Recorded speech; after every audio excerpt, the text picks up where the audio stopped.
We're going, Mason. All right. Hello, everybody. Welcome to another special episode. Special episode. Brought to you by the Hips from the Sticks podcast here in beautiful Olds, Alberta.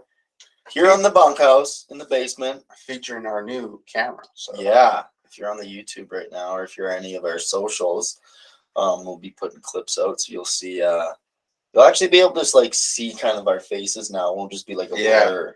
Yeah. So we interviewed a fellow this past week. His name was Joe Cootney. Look him up on TikTok and Instagram. Cootney Salary. He commented that our camera was a 70s porno. Yeah. So and he was right. No, he was 100% right. And I mean, now you guys can actually see how ugly we are. So I mean, maybe this isn't working in our favors right now.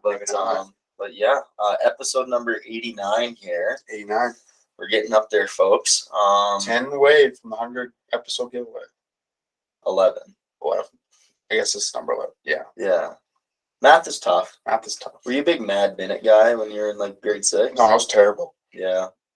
I found like for me, it all depended like what mindset I was in. Some days I could get in a groove and I could just like bang them out. And other days I was just absolute shit. Fair enough. But what color folder did the math go into? I didn't. Do you care about that? No, but I've heard these debates before where people are like, oh, social studies was blue, math was red or yellow, and science was green or something like that. I don't know. No. All right, fair enough. Anyways, also first reported by the Hips from the Sticks podcast, the Kansas City Chiefs are Super Bowl champions. Yeah, we'll wrap up our NFL discussion. Yeah, you won't hear any more football for a while. I'm gonna be completely honest, Deb. I didn't even watch the game. I watched it at the fam house. It wasn't a bad game, bit of back and forth. Now there's a few things that are coming out on the news about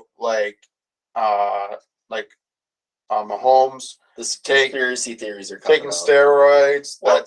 I saw a news headline with that. I saw a news headline with player safety in regards to turf. Okay, yeah, so we'll touch on that in a second here. But to be honest, I was just I was on Sunday. I was kind of hungover from the night before. Mm-hmm. Didn't really get a lot of sleep, so I was feeling pretty banged up. Didn't really feel like in the mood to go to anybody's place. Mm-hmm. So yeah, I would just check on my phone every once in a while what the scores were. But with that high scoring game, you knew it had to be pretty entertaining. It was pretty entertaining. Yeah. And Rihanna, halftime show. Oh boy. Was it good? It was pretty good.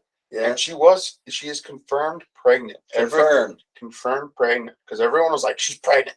And then came out after the game that her special guest that she brought on the stage was her soon-to-be baby. You know what? This might be kind of like a hot take, but I know that kid's not even born yet, but I kind of feel bad for it. Why? Because the life it's getting born into is just going to be so overwhelming. Yes, and I think that's with any celebrity kid.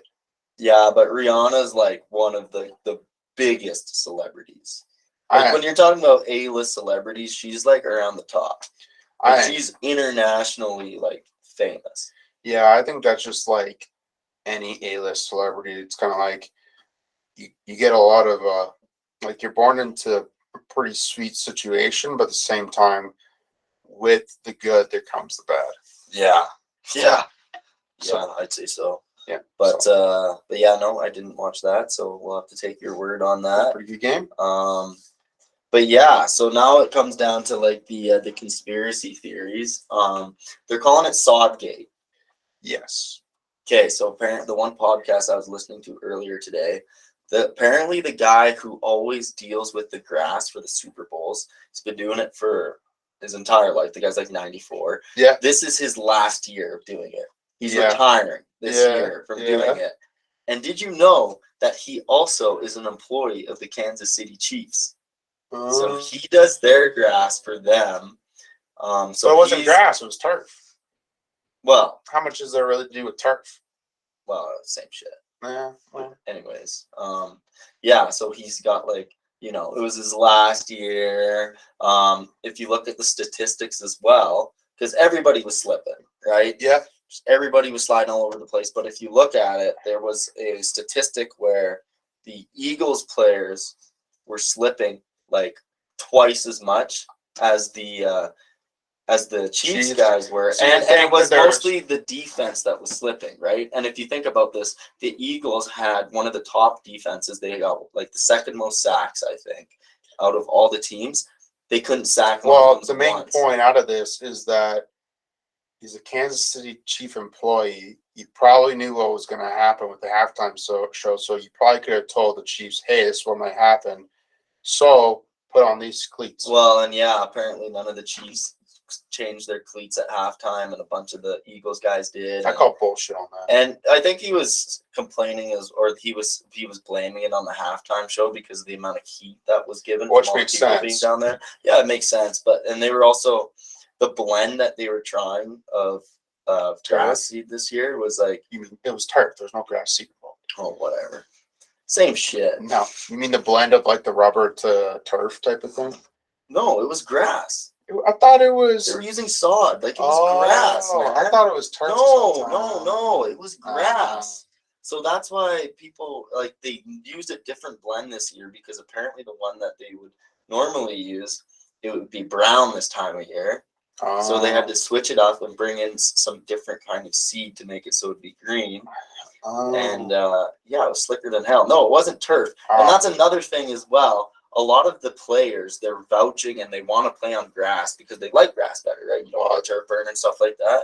And they just think it's safer when you play on grass because they feel like they have more grip. People are saying that Roger Goodell's done this on purpose so that he can pretty well say, oh, no, look at this. It was a shit show. Every stadium has to switch to turf now. Right? I don't know. The conspiracy theories are out there. There's a lot of shit with the NFL, so you know what? It's all just pissed off Eagles fans, just butthurt that they lost. And there was also that one holding call at the end of the game that pretty much was the reason why.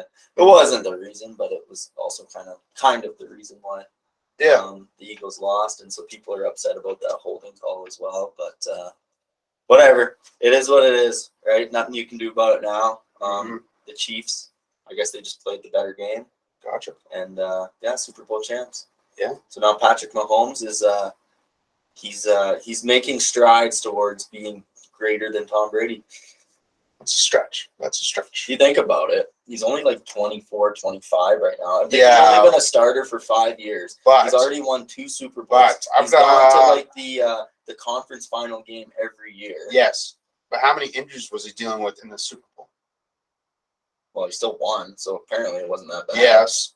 But how many injuries was Tom Brady dealing with at this time? Not very many. Those injuries might catch up. That's debatable. He had a pretty major ACL tear where he had to miss like one season, whole season. I think though that Tom. I'm not saying that who's tougher, but I'm just saying like injuries will catch up to dude. Yeah, I mean probably. So I guess we'll see. I think the big issue would be longevity. He's on the right track right now to get up to Tom Brady. Another thing too is he has the coach, which is good, like Tom Brady. But are they going to keep the same team around him? That's the question. Will the team stay? I would imagine they would try their best. Obviously, with the salary cap, you can only do so much. But I mean, they lost their best wide receiver from last year, Tyreek Hill. Yeah, and they were still able to win the Super Bowl. I'm going against you here. I don't think Patrick Mahomes will ever reach Tom Brady. So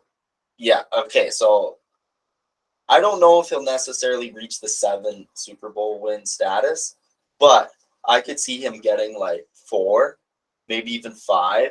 And because he plays like so much more of an electric kind of style, and because he's actually like a better athlete, arguably, I could see people saying that he's arguably a better quarterback than Tom Brady. But in the end, they always look at achievements. Yeah. So. Yeah. In the end, who's a better quarterback? But it's a team sport. Yeah, and Tom Brady always had a decent team around him. Yeah. And a good coach. Yeah. So I'm just saying. I think the only way we gotta let him play his career out. But I'm just saying he's making the right steps right now to get his. I don't think he'll go there. I guess we'll have to wait and see. Yeah. But anyways, should we hop into everyone's favorite segment here?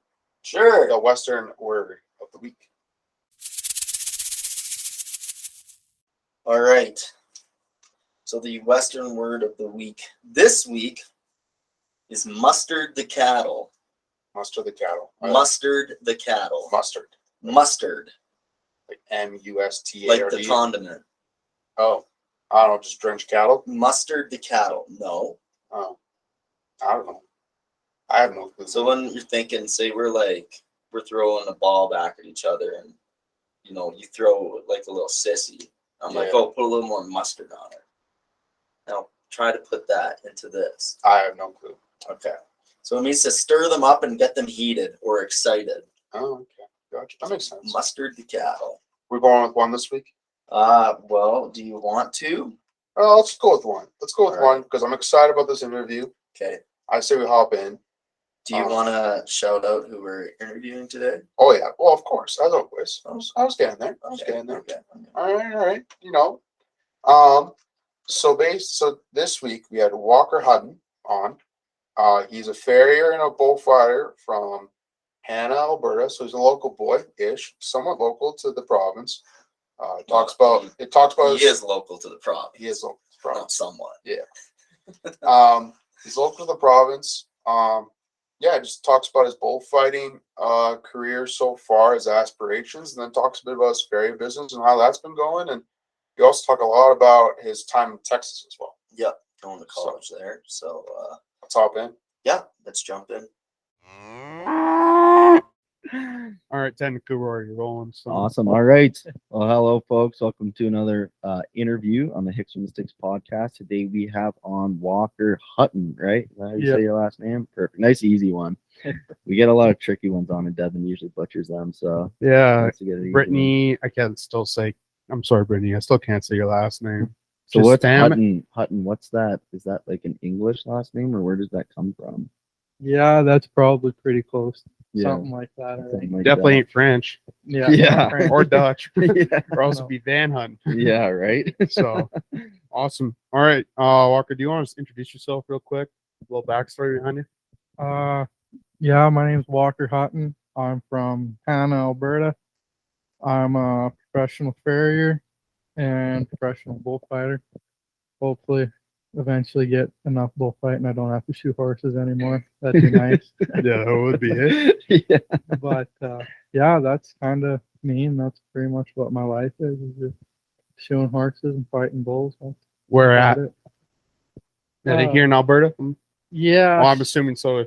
Since we're live in the studio today. So. Yeah. Yeah. So I kind of fight bulls all over Alberta and Saskatchewan right now. And then shooting horses, I pretty much do an hour and a half to 2 hour radius at Hanna. Kind of. Whoever's willing to pay. Yeah, well, it's kind of, there's not a whole lot of options out there. There's not very many guys shooting, so it's kind of nice. Mm-hmm. Keeps you busy. Yeah, it's a big country to cover, but it's all pretty good horses and good people to work for. So. Yeah, for sure. How long has your family been in the Hanna area for? Oh, forever. Oh, okay. Yeah, Yeah. kind of. Did you guys Since we- farm out there then as well? Or? Yeah, I grew up on a cattle ranch just kind of northwest of town. That's like 15, 20 minutes northwest of Hanna. And yeah, grew up on a cattle ranch and just farming just to make hay and green feed. That's about it. Okay, yeah. So the parents are still farming then? Oh, yeah, okay. Dad still runs Just some show up cattle. for the branding and stuff like that? Yeah, I'd show up for that and just help out, pull pairs and Mhm. wean. And just, I only right now live like 15, 20 minutes north of the home place, so I'm still pretty close. So go down there in the fall and in the summertime and rope and when I got time. And still close to Yeah. hang out and do all. Well, you'll be pretty all the busy stuff. coming up here with calving coming. They'll probably keep you pretty busy with that. Yeah, probably not. 'Cause I'll be so busy shooting and Yeah. fighting bulls will start to really pick up. But my little brother junior high rodeos, so Okay. I might go down for a weekend or a day and Mm-hmm. cover while they go to a junior high rodeo with him. But otherwise, I'll hopefully don't get called down too much. Yeah. Yeah. So what's the best thing about Hanna? Oh, it's the home of Nickelback. There you Oh, go. there you go. Because he comes every Hanna rodeo to perform, doesn't he, or something? No, unless Oh, I've he's too missed good it. for Hannah. No, he comes home a little bit, I guess, but I don't know. Nobody really knows when it is or nothing. Keeps it pretty low key, I'm Now, guessing. when he comes back, is he like a pretty respectful dude? And I he's, don't like, even nice? know. Oh, okay. Because like we like I grew up kind of in the Tabor area, Oh, yeah. and like Devin Setaguchi, he's the only NHL player to ever come from Tabor, and I've never met him before, but I've heard stories of people meeting him up at Dairy Queen and just like the biggest dick ever. Oh, really? Right? Just like Yeah, I thinks don't- he's better than everybody else. So I don't even know. I haven't even. Yeah, I don't know him, or I wouldn't even know when he would be home or yeah. anything like that. But So does that mean on Monday mornings at school, instead of listening to the national anthem, you guys just play like burn it to the ground or something like that? that's what we should have done. That would have made. I might have actually enjoyed school quite a bit more if we'd have done that. Get the week started right. Yeah, get the get blood your- flowing. Yeah. Get your morning going right. That would, Yeah. yeah, get people fired up. Yeah, no doubt. Is there even a bar in Hannah? Yeah, there's two. The Grey Goose Pub and then the Tipsy Cow. Ooh, Tipsy I like that Cow. name. Is like Tipsy Cow? Is it like a nice place, or is it kind of like a Blue Yak type of thing here? Kind of a little bit like a Blue Yak, sort of. Yeah. So it's pretty nice. Yeah. It's not bad. I don't know. I don't like going out that much. It's pretty small. Like it's a small building, so it's pretty tight. Yeah. You play pool and you're bumping into people at the bar, and Yeah. I prefer the Goose better just because it's more open. You got more room, but Mm-hmm. yeah, there's not a whole lot of options in Hanna. Yeah, there's the two bars and 3 liquor stores and There you go. At least you got 3. two gas stations, and Yeah. not a whole pile, but enough to keep a guy there. That's right. That's right. Mhm. Actually, I mean, kind of not surprised per se that there's 2 bars in Hannah, just because there's not really a whole lot in that neck of the woods. So like I would imagine No, a lot of there's- people would kind of migrate to Hannah for the bars and stuff. Probably, right? Yeah, kinda. I don't even know. Like I said earlier, I'm turning into a bit of a hermit. I hardly go out or do anything anymore. People always, when I do go out, they're like, "Whoa, you're actually out!" They're all excited. You never come out, and I'm like, "Well, unless I run into you at UFA, the post office, or the grocery store, I'm probably not gonna run into you." Yeah. Kind of in and out of town. That's it. Yeah. I Fair enough. don't stick around too much. But yeah, there's not a lot out there. Like Stetler's an hour, Brooks is an hour and a bit, Mm-hmm. Drums 45 minutes, 40 minutes. Does Hannah have any sort of fast food? Yeah, we got a A&W and a Subway, and then just probably 6 years ago, yeah, when I was in grade 12, I think we got it. We really thought we were doing it. We got a Tim Hortons. Oh, there you go. Moving We- up in the We world. really thought we were doing it then because we got a Tim Hortons finally. But You made it to the big leagues. yeah, there's a Subway, an A&W, and a Timmy's. Nice. That's everything you Yeah, really that need. keeps any Canadian happy right there. So awesome. All right. So we were briefly talking before this interview. Before we get into like the bullfighting, the Farrier side of things, you went to Texas for 2 years. Yeah, so I went down there on a rodeo scholarship. I rodeoed for Odessa College in Odessa, Texas, and I took welding as a course. Okay. 'Cause Grandma told me I wasn't allowed to take basket weaving or anything like that. So Where even is Odessa? middle of nowhere. It's kind of right in the corner, Oh, like in the Panhandle of Texas, further south, further Kind south of. of that. Okay, gotcha. kind of straight, kind of halfway in between Dallas and El Paso. Oh, okay, I get you. So it's close to. Pretty Is close that- to New Mexico. So it's on Yeah. the New Mexico side. Yeah. Yeah. Okay, gotcha. Yeah. So I went down there for 3 semesters, and it was fun.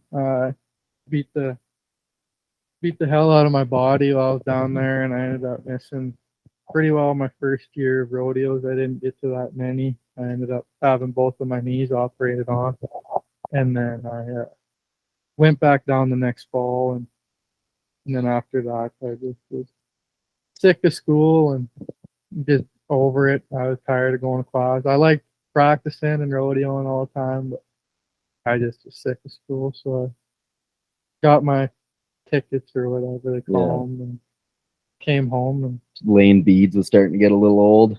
yeah, especially when you get down there in the fall and it's August and it's 42 degrees Celsius and Yeah. you're standing out there just welding pipe. And it's just like this. And you're used to awful. -40. So Yeah. that ain't right. Kind of the opposite side of the extreme. What rodeo event were you doing? I was bulldogging and team roping and fighting bulls when I was down there. So the So- scholarship was encompassing for all of that, or was it Yeah, for one of those? It was specific events? mostly for bulldogging and bullfighting, and then when I was in high school, I calf rope, team rope, and bulldogged, and then I didn't start fighting bulls till I was in grade 12. Mhm. So then I did, but when I went to college, calf roping was my least favorite, so I dropped that, and bulldogging and bullfighting were my number one. And then Mhm. that's why I ended up having both my knees operated on. I'm Mhm. not really built to be a bulldogger. But Yeah. Devin what- is though, eh? Everyone says that. Actually, at Calgary Stampede, because we have nothing to do with rodeo, but at Yeah. Calgary Stampede, if any cute chick came up to us, I was a bulldogger. What were you again?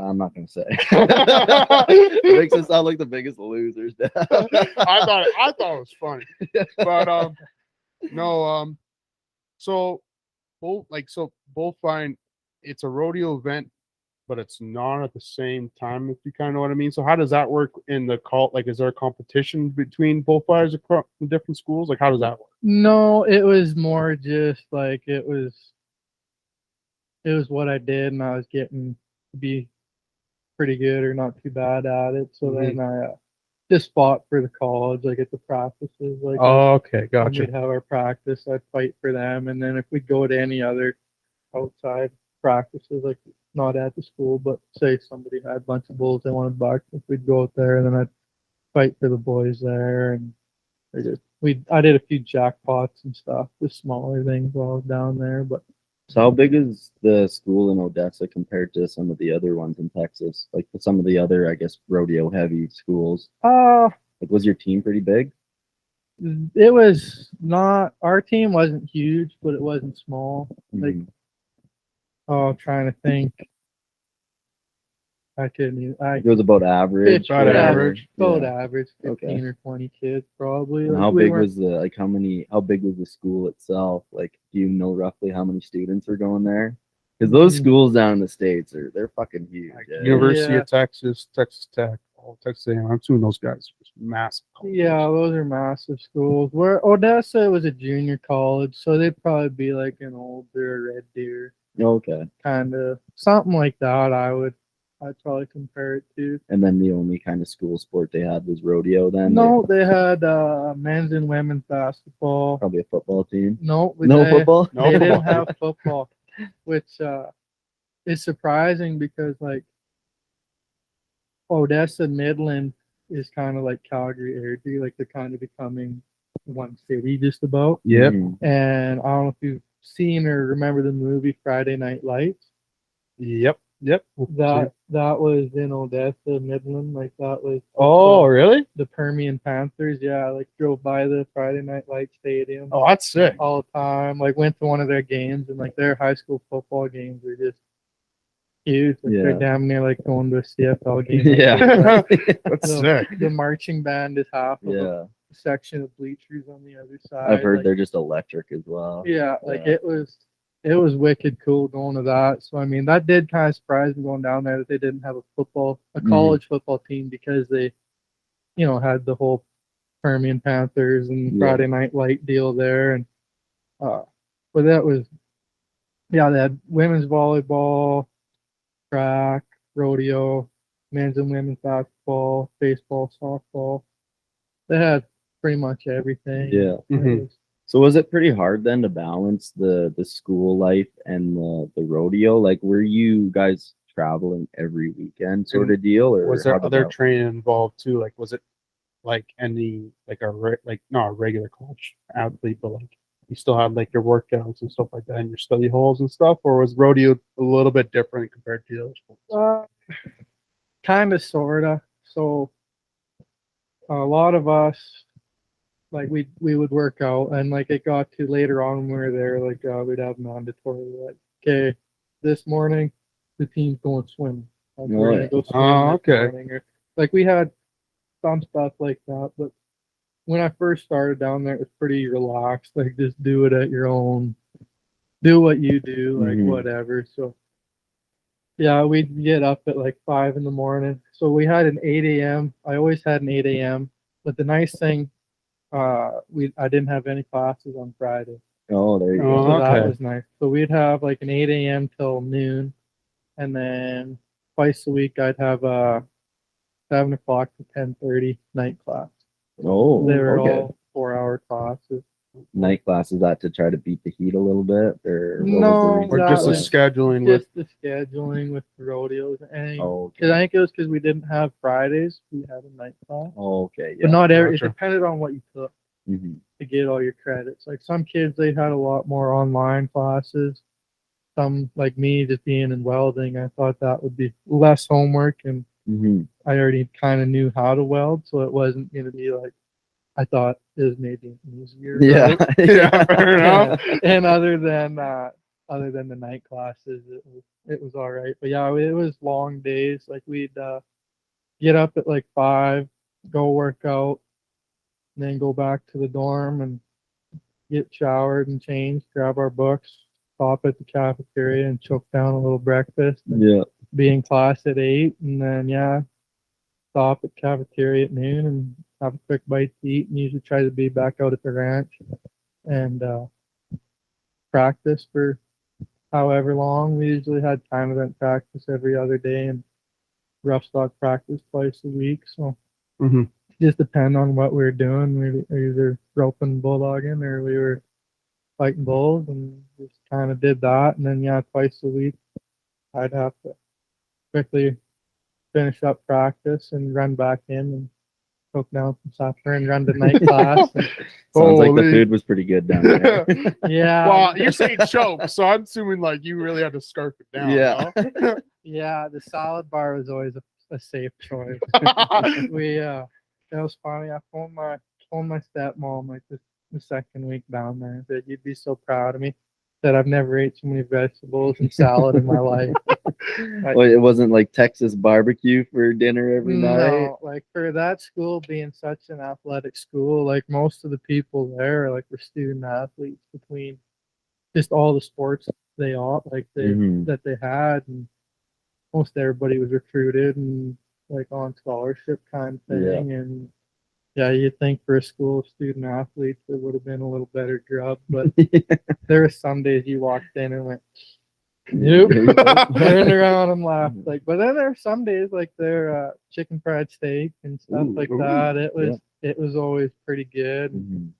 But yeah, there's sometimes it was not. Yeah. It was a salad bar day Yeah. Yeah. or Fair a enough. pizza bar at lunch. Like there was some days it was pretty rough, but Mhm. survived anyway. That's right. Yeah. You made Yeah. it through. Kept you paying. Mhm. Yeah. So then so were you guys traveling quite a lot on the weekends then for college rodeos, or how did that Kind work? of only spring and fall. So they'd have like a middle of September to there'd be 5 rodeos. I think 5 rodeos in the fall and then 5 rodeos in the spring. So we'd have Portales, New Mexico, Alpine, Texas, uh, Lubbock, Texas, and Amarillo and Clarendon. Okay. We'd have them in the fall, and that's not the right order, but I think those were the fall ones. And then we had 5 in the spring too, and but they were in the fall. It was kind of bang, bang, bang, bang every weekend, like for a month. And then in the spring, like Odessa's college rodeo, it's here at the end of the month, February, Okay. Mhm. and then the rest are April, I think.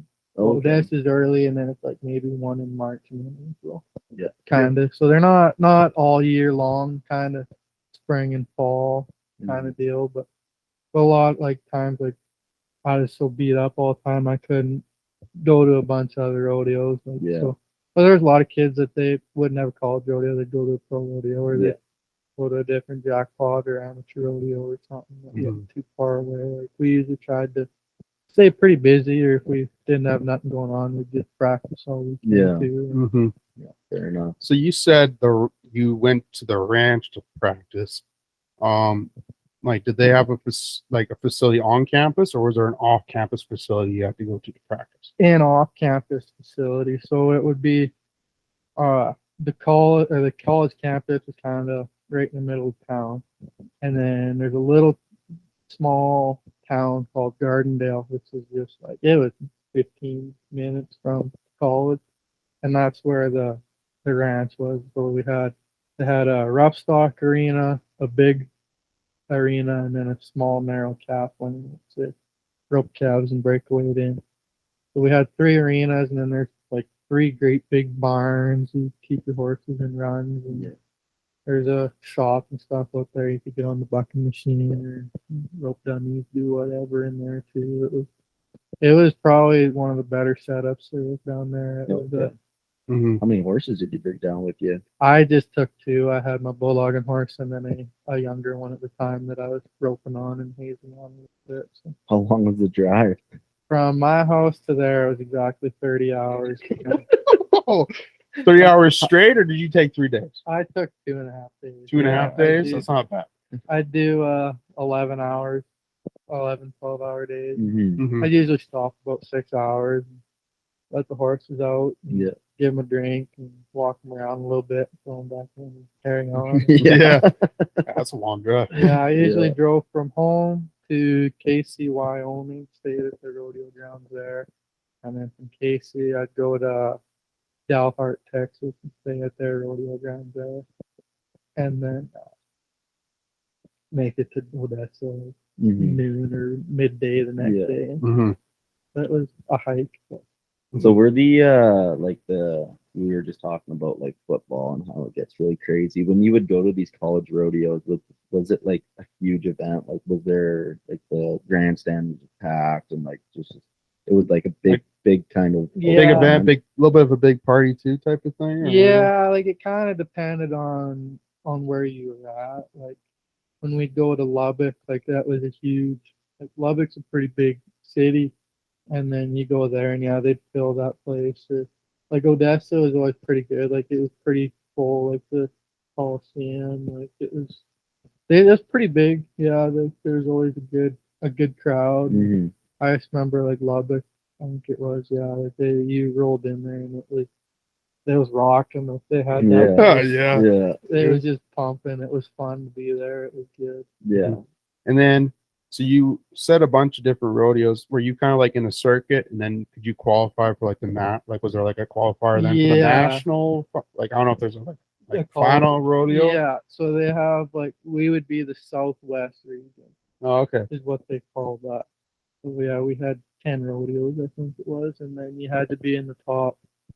I was never there, but you had to be in the top 2, I think, in the region to qualify for the college final. Mhm. And they were in Wyoming and Missouri, Wyoming. Okay. Oh, okay. Yeah. Gotcha. Yeah, I'm sure you've probably met quite a few folks doing that are still doing it professionally to this day. Yeah. Probably, eh? Yeah, oh yeah, a lot of my buddies, like yeah, they're pro rodeo, and a couple of them made the NFRs. Oh, right on. That's pretty sweet. Yeah, most of everybody that I went to school with, they're like me. They're still rodeoing, they're Mhm. still doing it. Yeah. I'd like to go back. This whole COVID thing, I haven't been able to get back across the Yeah. line yet, but It is what it is. Yeah, you'll make Mhm. your way there eventually. Yeah. I guess I don't know if you have many more to do with the whole college and rodeo stuff. I got one more for sure. All right, go. Was go ahead. there was there a lot of other Canadians down there as well with you, or were you one of the only ones? at Odessa it was actually kind of funny. it really showed how big Canada was. There was actually a bull rider from Ontario Okay. on the rodeo team down there, and when I got there, it was like, oh, you're both in Canada, you know each other. It's like we showed them on a map, and we were both like from our place to like each of our houses to Odessa was closer than it was to go to each other's Yeah, places. Yeah. And they were like, holy shit. Yeah.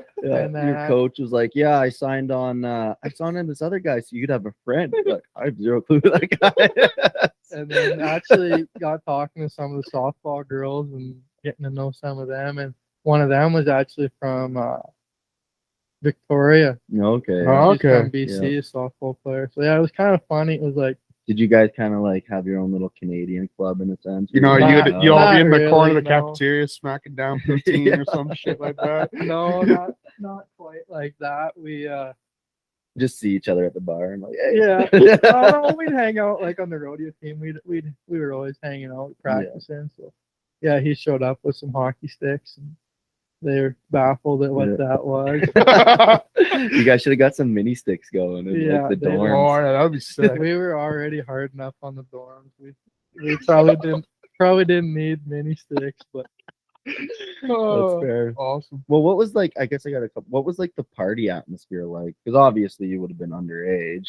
yeah, that was tough. It felt like being 16 again. You had to Yeah. get a boot to get a case of beer. Yeah. Or if you And- figured out the right gas station, you could walk in and she'd sell it to you. I figured out if you came from practice and you're all, dusty and dirty, you could Yeah.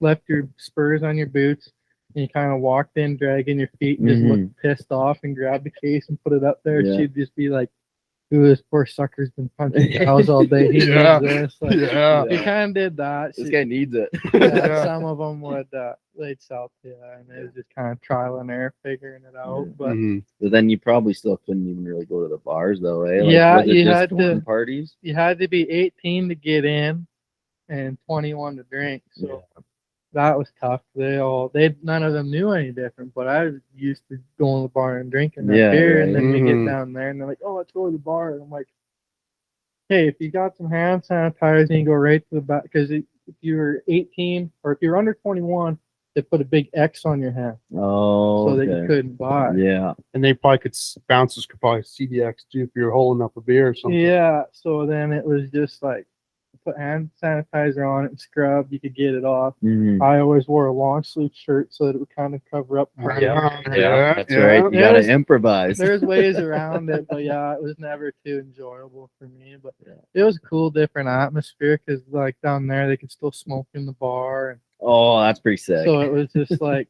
you see in the movies that smoky bar room Yeah. kind of thing, Yeah. and to be able to put like a visual to the movies Mhm. or a real experience to the movies was kind of cool to be able to see that. But Yeah. it was we always had fun. Yeah. Oh yeah. Sometimes there's a roundabout way to get to it, but we always got it done. That's anyway. right. That's right. Well, was there a lot of babes down there as well? I mean, you always There's- hear you yeah. always hear about how good looking the girls are in Texas. So Yeah, there's quite a few. Most out of my league. Oh, you yeah. just gotta use the the Canadian card. Yeah, you the gotta Canadian use that accent, angle. yeah, Yeah. yeah. They're like, oh, you've ever been with a He's- Canadian before? Yeah, throwing, Sport. throwing a few A's and everything. That's right. Yeah. Yeah. Boot. Yeah. All right. Should we hop into the meeting grub and everything of it? Sure. All right. So we're gonna start with the bullfighting side of it first. So how'd you get into bullfighting? You said you started in grade 12. Yeah, it was just kind of something I always wanted to do. Like right from being just a little kid, I always wanted to be a bullfighter. I always was drawn to them. I think for Christ, I don't know how many Halloweens straight I was just a rodeo clown every Yeah. year. That was all I wanted to be. I'd hold the bottle and get a bottle baby to chase me around the crowd thinking I was doing it, or had some sheep that they'd chase you. And it was just like did that, and then it was just something I always wanted to do, and I just I grew up like Dad. He roped and bulldog, so that's kind of how I got into that. Mhm. And just I roped and bulldog for a while, but I always was drawn back to bullfighting. And then when I was 16, I thought, well, I'm big enough now. Yeah. Yeah. I'm not very big now, but I was a beanpole. Like, my shoulders have probably got twice as big since I graduated. Yeah. Like I was a runt. And I was like, yeah, I'm big enough. I'm about 16 now. Yeah. I'm a big boy. I got my license, like I can Yeah. drive myself. Like you Right. don't have to baby I'm me no more. invincible. Yeah. And Dad was like, nope. But everywhere I'd go, 'cause I wasn't 18, I'd need a parent consent yeah. on the waiver. Yeah. And Dad was like, nope. Mom always said, ask your dad. And then I turned 17, tried it again, and same thing. And then I turned 18, and I just quit asking. Yeah, there you go. You're There like, you I'm go. gone. Yeah. So was it pretty tricky when you were starting though? Because like obviously you've been to like a lot of rodeos, so probably just watching, you probably kind of saw how they were doing it. But like when you go and do Yeah. it for yourself, I'm sure it's probably kind of like a bit of a shock at Yeah, first, right? your motor's running a million miles an hour, and the first time, because I wanted to do it for so long, like, oh, I just sit there and study YouTube. Like, I just would Mhm. watch film, study the game religiously, and Yeah. I was just enthralled with everything about it. Like, I'd watch old videos, new videos, just everything I could. Yeah, like I'd go to bull riding or watch the bull riding at a rodeo, and like I wouldn't even like I wouldn't watch the bull riding. I just would Yeah. watch the bullfighters, Yeah. and just was Mhm. always enthralled with it. So I kind of had a bit of a foundation, or like how things Yeah. should sort of work For sure. or roll. Like I was green as grass, but I kind of had an idea of what it's supposed to look like. And then the best thing that ever happened to me actually was I came to Olds as I was signed up for a bullfighting school, but it was in like 3 weeks. But I couldn't wait. Yeah. So Yeah. I came to Olds, and yeah, my very first night I get my ass ran over. And then I was hooked, literally Yeah. and figuratively. Like after that first night I was hooked. I Mhm. rolled in there and kind of just had to take it. Like there's Mhm. nowhere to really go. And yeah, got freight trained and mowed over and got up and was like, holy shit. Shit, that was awesome. Yeah, that's how actually that bit me in the ass. That's how Dad and them found out, because being a young dumb kid, I was just like, that was so badass. I gotta put that on Instagram. Yeah. And they didn't know I was going to practice. And They then chewed you a new one. I got I got the video and posted it on Instagram thinking I was big badass. And I get home the next day from work and they're sitting there, and that's where were you last night? And I'm like, oh shit. I know where this is going. You just because you sneak out because you're going for a girl to the bar. It's like, Yeah. So I was no like, more, right? No more fucking. all right. Yeah. So I just came clean, and they were not happy about it. They were not impressed. And as time's gone on, they've gotten better and better about it. They've Mhm. got it figured out that this is what I do. It's what I'm passionate about. Yeah. I'm not completely useless. I've Yeah. kind of got it figured out now, so they're got faith in me that I can protect myself and stay relatively as safe as you can. Mhm. It's Sure. been good that way, but yeah, it was a bit of a rocky start at the Yeah. beginning. Yeah. that's Well, for what sure. was like the kind of like the first kind of like main thing you learned? Because like when you're watching the film, like it only tells you so much, right? Yeah. Compared to when you're there in person, like what was kind of like the first major thing that you're like, oh, Or okay, even like the first person too. Like, was there a mentor at that time, or someone that became your mentor from that practice too? Yeah, kind of. So when I first got going, like there was all sorts of guys, like Connor Larrabee. Actually, he's from Strathmore, and he's just a little bit older than me. He he'd been fighting a year or two already, and so he kind of helped me like. He stands here, and Yeah. he'd help me a little bit. And then actually at a lot of them practices that year, Brett Monya, he's from Carstairs, and he's a CFR bullfighter, PBR okay. Canada finals. Like Yeah. he's done everything that you can do, and just the best in the game. And he helped me a lot that little bit. He probably didn't remember me at the time, but I've actually been pretty fortunate and lucky lately. I've been able to spend quite a bit of time with Brett, and he's really helped me progress and keep moving up and pushing me to be better. And so Brett's probably my biggest mentor, and he's probably helped me the most out of anybody. For sure. Awesome. All right. So do you have like the clown outfit then for the fun rodeo? Yeah, I'm about to ask about that. Like, what's your outfit? Like, Yeah. you see some bullfighters, or they have the tame one. You know, like I think I saw the college rodeo, they were just wearing jerseys and pants. Yeah. But like, are you going all out, like almost rodeo clown almost? Yeah, scale? I kick it old school. for the Yeah, most there we part. go. That's awesome. And if I'm like a lot of them bull riding, like you're at a bull riding, a lot of them they have sponsored jerseys or sponsored shorts. Like so, if it's a strictly bull riding, like if it's a PBR or like a BRC kind of thing, usually just wear the shorts and jersey.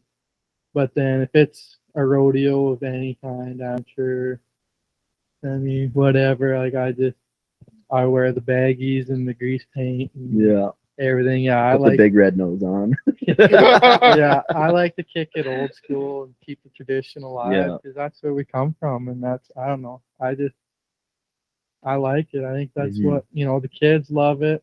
Yeah. It's just everything about it. I just think keep the tradition alive, kick it old school, Yeah. put on the baggies and paint every chance I can. No, that's awesome. kind Because of you my don't see a go-to. lot of guys who really do that anymore. So it's No, pretty it's cool. getting to be fewer and fewer Yeah. of us. There's like Brett, he does it at a lot of them pro rodeos, but then some of them guys, there's not very many of us left that'll quite a few. Like there's some of us, but there's for the most part everybody's all jerseys and shorts. It's turning white collar. Yeah, Yeah.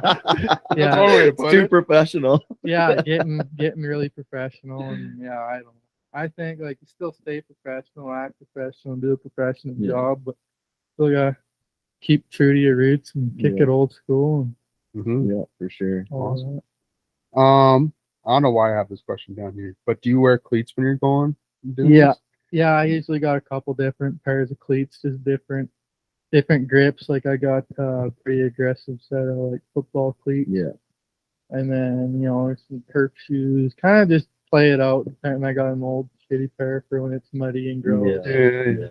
I always keep a few different sets of tires in the bag. Yeah, fair. A couple spares. Yeah, Would you ever wear like a fancy pair with like some weird design or some designs on it and stuff like that, or you don't think you'd spend the money on a fancy pair of cleats? Yeah, that sounds expensive. Yeah. Well, it's getting to be no matter what they are, they're not cheap anymore. Any kind of cleat. But I go more for comfort and what the job it's gonna do before I look at kind of color. But I kind of have a routine that I like. I got a black pair of shorts and then black leggings, and then I have white knee braces, and then I usually wear a green kind of shirt. Yeah. So it's kind of, and so I always just I don't know. I like the black and white look of my, the white braces. They really stick out with your white leggings and black leggings and black shorts. And yeah, for sure. That's kind of my go-to. So. But you never know. I might switch it up. And crazy one of these days. Yeah, fair enough. So, what are some of the more major events that you've both fought at? Last year I was very fortunate, and I got to get my PBR Canada card, and I did 2 PBRs last year. I did Gleason and Clooney. Okay.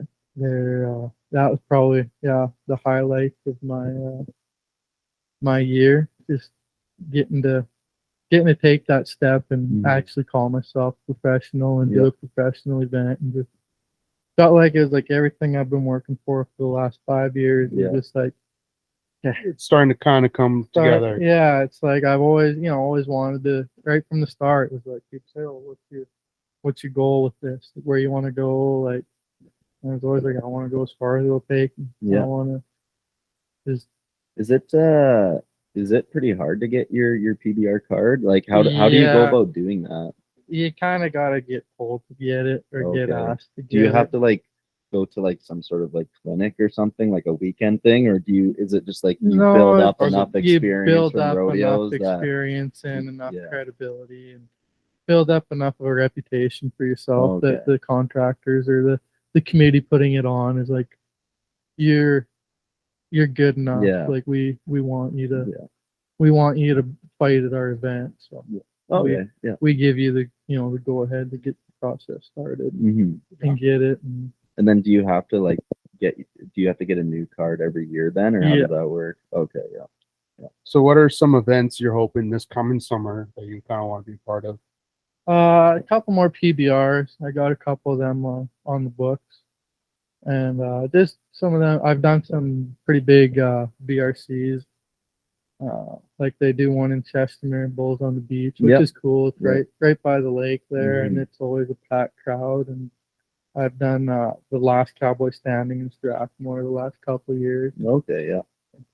Gotcha. Do you do that one? And have you ever done that one in Brooks where they like turn the main street into? I didn't do that one. That one sounds cool. I've never been there before, but it sounds pretty cool. They did one in Brooks last spring, and it was in the indoor arena at Brooks, and that was a fun one too. Like that whole place was packed top Yeah. to bottom, and it was just pumping. Like it was a fun board ride, and I was working with two really good guys, Connor and Levi, and it was just a good hot mean set of bulls, and that Mhm. place was just vibrating like bumping. It was fun. Yeah, It was that's really awesome. enjoyable. The adrenaline just pumping through your veins. Yeah. Them are the fun ones, and the whole place is just electric. And Yeah. That makes it fun. Mhm. What would be like the number one event you do? Get to some pro rodeos. That's on the Yeah, goal. like what pro like did like CFR talk? Or Yeah, like it. Yeah, that's the ultimate goal of Yeah. anybody that's serious about it and wants to do it. Is that's the ultimate goal. Someday I want to be at the CFR. Someday I want to be at the PBR finals. Yeah. That's just if you're passionate and serious about doing it and wanting to make a career out of it. Mhm. That's the top of everybody's bucket list. That's the ultimate goal is to one day be there. Mhm. I know absolutely nothing about how much bullfighters get paid, but like, are No, there I guys who? have. Yeah, right. Clearly not enough. Yeah, I mean that's pretty. yeah, for sure. But like you were kind of saying earlier, you'd like to get to the point where you could have that as your full-time job. If that was the case, would you have to like go to the States then, sort of deal? Yeah, probably. There's very few guys up here in Canada that can make a living solely fighting bulls, just Mhm. because of the short season we have. Like Mhm. Mhm. there's not a lot during the winter. There's maybe a few bull rides here or there, but really it's just a summertime gig. So it's hard to make solely a living just fighting bulls up here. But Mhm. yeah, I'd like to go back south. Like I miss it. Mhm. I'd like to go back and do some more down there, and that'd be nice to ultimately go down there for the winter and Mhm. come home for the summer kind Yeah. of thing. Yeah. That'd be there nice. are there a handful of guys from Canada that have made that jump to going to the States, or Bullfighting wise, Yeah. there's a few. okay? It just kind of depends on what you do. If you Mhm. it's easier to get down there like doing them freestyle bullfights. Oh. That's easier. It's harder to just strictly do bull riding and Mhm. rodeos. It's a little bit harder to get going down there. But that freestyle game, that a lot of guys have gone down there to do that. And there's a few that go down there and have done pretty good fighting bull rides and rodeos that have made that jump. And yeah, I'm hoping that next year get myself a little more organized. Mhm. I'd- Because I would imagine, like, would it have to be a certain kind of thing where you build up your credibility enough up here where they start inviting you, or you have to reach out and like kind of almost go down there, like- jump into the deep end and kind just, of a like, little of sink or both. swim almost. A little of both, kind of like that's the tough thing about like fighting bulls is you can't just like if I was still bulldogging and roping really competitively, I could just go down there and you just enter. There's a rodeo, you enter. Mhm. But being a bullfighter, you got to be hired. Yeah. You can't just show up and say, "Hey, I'm gonna fight bulls." You Yeah. gotta you gotta be hired, and so that's kind of the tough part is you can't just pack up and leave. But Yeah. that's where the bullfights, uh, they're a good opportunity because you can just enter them like they're a Mhm. rodeo event kind of. You can just show up in it, or you Yeah. can enter it and go down for it. But I prefer to just chow it tech compared to entering freestyles. But Yeah. you never know what the future will bring or what Yeah, a guy's got to that's do right. to That's right. get his foot in the door. Yeah. no Have you ever doubt. done the freestyle?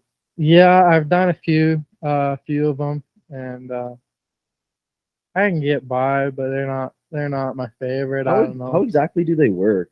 So it's just it's a 60-second bullfight.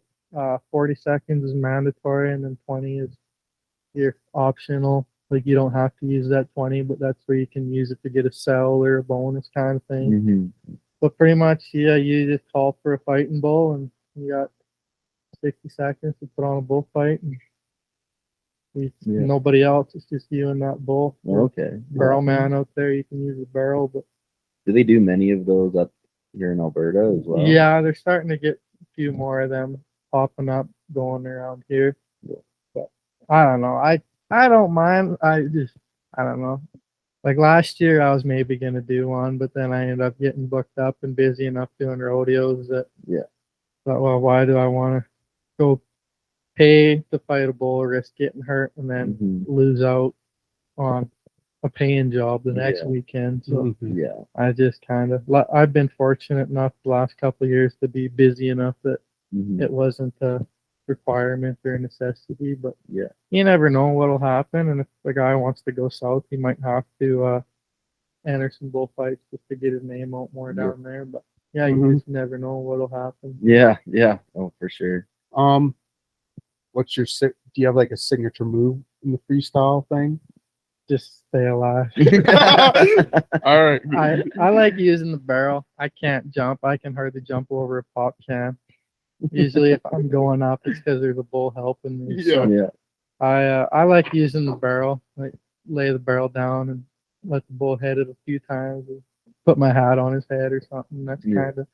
Yeah, I can't do no fancy jumps or nothing. So No nothing. no backflips. No backflips. Yeah. Or if I'm doing a backflip, it's because things went very sideways.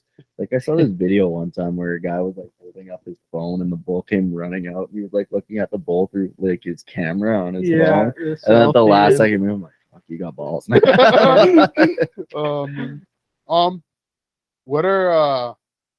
What are some bulls that you would want to fight in the future? Bushwhacker? Honestly, I don't even know what bulls are what. Like I don't. It's just every bull's the same. Yeah, to me, I try and look at it. A bully is only as bad as you make them. So I try to make them all big, mean man eaters. Because then Gotcha. when they are big, mean man eaters, you're prepared for it. When Mhm. it's just a nice pop, well, you're ready just in case. It's not a big deal. There's some guys that they study it and they know what this bull does and how mean he is or what his granddaddy did and how bad he was. But I'm just like, then you're trying to stay, a blank slate and just read and react to the situation. Yeah. But if Mhm. you're like, talking about Yeah. this bull does this, well, Then In you're the gonna back, react differently. in the back of Yeah. your mind, you're already making up a plan of what you think Mhm. he'll do. Like, there's some bulls like you get to know, but I try not to. Like, one terrible people be like, "Hey, what's this bull do?" And you guess is as good as mine. Yeah. Well, you just seen him last weekend. Yeah. I wasn't like I just Yeah. I don't pay attention. Like if there's something I gotta do to him, like I gotta turn him back or if we had a couple good wrecks with him, and like you start to remember him. But I don't watch the draw sheet and just religiously follow it Yeah. on what each bull does, just so I don't get a trap made for Yeah, myself. Then for it's sure. just kind of you're gonna read and react and not have any plans that. Yeah, because I guess every bull probably has like certain tendencies, but at the end of the day, you never know what they're Yeah, gonna it's a actually farm do. animal. You're never Yeah, gonna right. never gonna know It's what got a he's- mind of its own. Yeah, so I try and just not let myself. Seems like if you make a plan for them, they'll do something different and make you look stupid anyway. So Yeah. I try and just not not make a plan or not pay attention and just treat every bull like he's a bull. Mm-hmm. Mhm. Yeah. Nice. Awesome. All right. So I know you said earlier you don't drink much anymore, Well, But- a little bit, a but little not bit. party hard. but do you have any, like, so after you're done the rodeo, maybe you'll go out to the cabaret after. Do you have any crazy cabaret stories from the past couple summers? Not really even like if I go out like partying, it's usually at home. Like Oh, okay. when I go to rodeos or bull runs, I try to, you be sociable and you go out and have a few drinks with the boys and, visit and hang out. Mm-hmm. But I usually try and take care of business and act. I want to be professional, so I try to For treat sure. Yeah. treat that's right. treat it like Yeah. professional business and act professional. So Yeah. I go out and I have a few beers with the boys, and Mhm. usually I try and be in bed by midnight or Yeah. a decent time, and I try not to get carried away. You never know who's watching, so you Well, don't want to yeah, get too shitty. it could be a future employer, a future sponsor. Like Mm-hmm. you never know who's watching, so it's just, and I want to be professional. Yeah. So I want to carry myself in a professional manner and set a good example and do that. And there's nothing worse than fighting both hungover. Yeah. I believe That's fair. Yeah. That's fair. Especially at them amateur rodeos where there's steer riding and stuff, but not like them at them pro rodeos. There's like them bucking cows that they stay pretty close, but you get them yearling beef cows that just can off, and it's 25, 30 degrees and you're hungover and you're running in the dirt chasing a yearling down the arena, the kid on it. It's just like, it's not enjoyable at all. So yeah, I try and just take care of business and just be sociable. You don't want to just hide in the camper and be a hermit. You want to go out and meet and greet and socialize and see everybody because they're all your friends. So you want to go Mhm. hang out and Yeah. have a good time, but you take care of business at the end of the day is kind of how I treat and handle things. No, Yeah. for sure. Awesome. So, I mean, when you're talking about like the very first time you did it, how you kind of got ran over. Since then, what's like your biggest kind of, I don't know, wreck is the right word to use? Your biggest, yeah. I've actually bullfighting wise, I've been pretty fortunate. Other than some, normal. Had a bad hang up a few years ago and ended up busting up a few ribs. Mhm. And then not last summer, the summer before, I had a bull end up hooking me, and I kind of rolled and he kind of pitched me out and I landed on my ass, kind of right out in front of him. He come over the top of me. He stuck a horn in the corner of my eye. Oh shit. And I ended up, and I was like the third bull of the day too. And that made for a long day. It was, yeah, he beat me, I got up and he kind of stepped on my arm. So I thought like he kind of stunned it. So I didn't know if I broke my arm or what I did. I was more worried about that. And I get to the chutes and they're like, "Oh, you're leaking." And I'm like, "What?" And then I felt it running down the side of my face. And I'm like, "Shit." So I went out back and to the paramedics and because it's on your face, like it bleeds like a son of a gun. It just wouldn't quit. So I missed probably a shoot load of bulls while they got the bleeding under control, and then because it's your eyelid, like they can't steri strip it or tape it or do nothing. So I just felt like a boxer. I'd go out and I'd fight a few bulls, and then when I could feel it start to drip a little bit, I'd go to the fence and I'd pat it, and then I'd fight till I ended up finishing the bull riding, and then I got it cleaned up good after and went and got stitches and ended up with 6 stitches in my eyelid. Oh, geez, yeah. That was probably about the worst of it. Mhm. Other than just normal bumps and bruises, get stepped on and get the old raspberry or just jammed up fingers, dislocated fingers kind of deal. Like just kind of normal stuff. But yeah, that them busted up ribs and the horn in the eye was probably about the worst of it. Yeah. Knock on wood, I've been pretty fortunate. Yeah. Yeah, because I guess did your arm come back in the end, or Yeah, it took a while. It was sore for a few days. I ended up with a bit of a raspberry above my elbow, but during that day, like I couldn't even twist top off this pot bottle. Oh shit. Like it was sore. Like Oh. he gave me a good stinger. Like Yeah. I was hurting unit for quite a while. Yeah. Mhm. Yeah, because I guess like when you're talking about injuries, it's like not a matter of if, it's when. Like no matter how. Yeah, Well, like all over the whole spectrum, like you said. So it's just part of it. You can't worry about it. You know Yeah. what's gonna happen. part of the So, sport.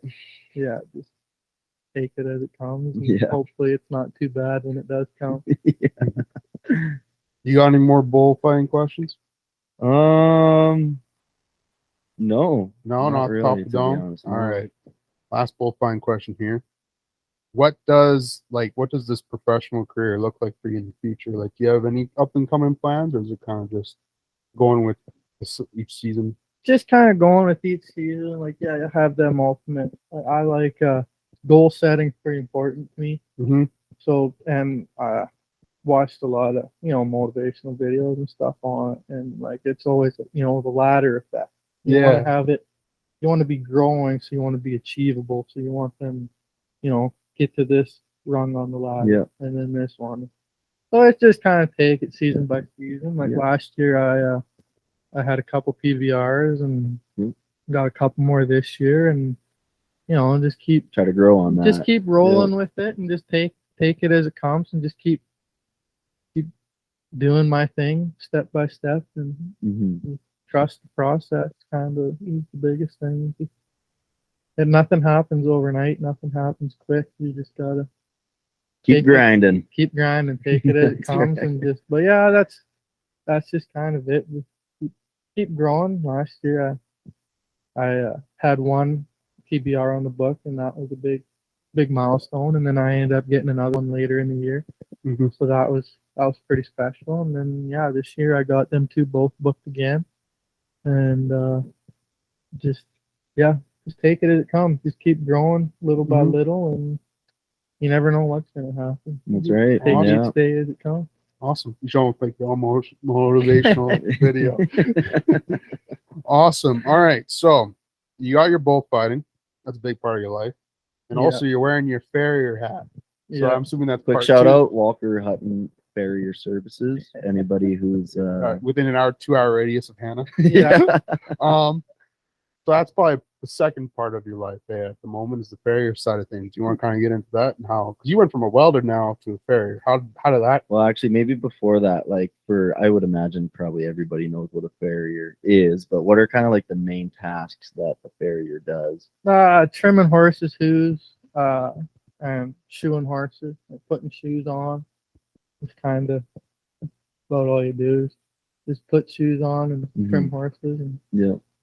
that's a horseshoe. Farrier is just a fancy official name for it, but pretty Oh, much okay. just a horseshoer. Okay. What I am. Yeah. Mhm. Awesome. All right. Now, how did you get into that? How did you go from welding to Farrier? Well, I like. Well, I grew up on a ranch. Always had horses. Always watched it done. I kind of learned how to trim my own kind of deal, and I didn't mind it. And I liked welding just because I break a lot of shit.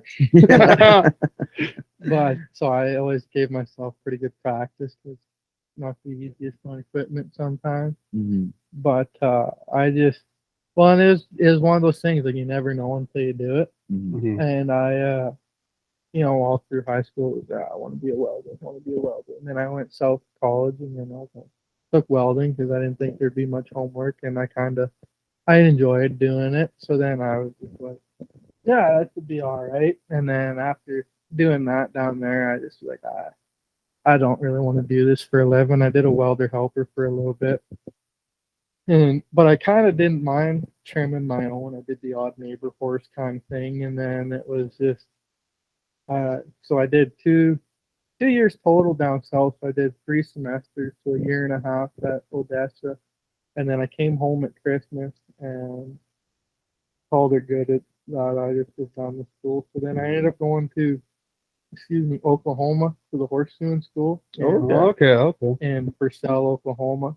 I took their professional farrier course. It was a 8-week course. So I went down there, and end of February or beginning of February, down there for February, March. So I was home in April, and yeah, that was different. That was right before when COVID was hitting. That was kind of, I was down there, and that was a little. You didn't know. If they were gonna Yeah. didn't know if they were Yeah. gonna actually lock down the border, if you were Yeah. gonna make it home, or what they were gonna make you do. So that wasn't too bad. But yeah, it was something I kind of always wanted to do, and I wanted to rodeo, and rodeoing's a lot easier when you're your own boss. Yeah. Mhm. And you That's don't- right. Yeah, that's fair. Don't Yeah. have to ask the boss man for time off, or Yeah. I can go to all the brandings I want. Mhm. I can go to any rodeo I want, and if it does happen to overlap, well, I'm the boss. Yeah. You can I reschedule. can reschedule, or I can work late one day so I can have the next day off. Yeah. I can do a big day so I can have a light one. Or I like that flexibility, and I really enjoy what I do. Like I like, you get some horses that they're sore, and they got issues going on, and you can get them, you put a corrective shoe on, or you trim them a certain way. You get doing, or they have big cracks, and you can see progress. Like there's some horses that when I started doing them, their feet were kind of a wreck, and Mhm. I've been doing this for 3 years now. And like there's some, like I've had them since I started, and they've just come a complete Yeah. 180. Like their sound, they've grown out some cracks. Like it's really rewarding Yeah. Yeah. seeing the progress, and Mhm. it's tough because it's like you want it to happen now. Yeah. You want, you want that, like, okay, I want to fix this now, but it takes so long. Like just like your fingernails, like every horse grows at a different length. Some of them don't grow very quick. Yeah. Weather plays a part of it. If the ground's soft, they're not wearing them too bad. If it's a hard drought like we have been out there, like they wear off pretty good, so you can go longer in between. Like it's just every horse is different, so then it's hard to be patient when you're trying to fix something and wait for the results. And sometimes it's a year in the making until you see Yeah. Yeah. Mhm. you for know sure. see the full transition. But that's why I like shoeing horses. Just I find it rewarding, and I like what I do, For sure. and all the perks. Yeah. No. Right Awesome. on. So, that school you went to in Oklahoma, that course you took, is there a lot of those programs out there, or was that one of the only ones that you could have gone to? There's two in Oklahoma. There's Oklahoma Horseshoeing School, which is where I went, and they offer a 2-week, an 8-week, and a 12-week. Okay. And then there's another one in Oklahoma called Oklahoma State Horseshoeing School, and they only offer a 6-week, but it's only a certain 6 weeks throughout the year. Yeah. Oh, okay. So I was like, but the one I went to, they start a new class every Monday and graduate one every Saturday. Okay. Oh, Because we only had Sundays off. Mm-hmm.